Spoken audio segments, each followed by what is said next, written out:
नमस्कार, ABN news live Marathi channel मध्ये आपले स्वागत। आपण बघत आहात एबीएन न्यूज लाईव्ह मराठी। उंबरखेडमध्ये बिबट्याचा थरार, ऊस तोड कामगारावर जीवघेणा हल्ला, ग्रामस्थ झाले भयभीत।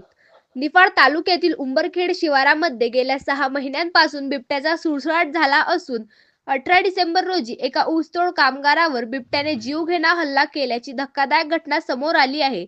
उंबरखेड येथील प्रगतिशील शेतकरी धनंजय गांगुर्डे यांच्या शेतात संतोष बद्रीनाथ चव्हाण हे आपल्या पत्नीसह ऊस तोड करत असताना ऊसाच्या फळात बसलेल्या बिबट्याने त्यांच्यावर अचानक झडप घातली।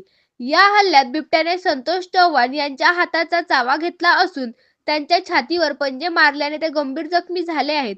त्यांना उपचारासाठी पिंपळगाव बसवंत येथील धन्वंतरी रुग्णालयामध्ये दाखल करण्यात आले असून त्यांना शासनाकडून तातडीने आर्थिक मदत मिळावी अशी मागणी आता जोर धरू लागली आहे।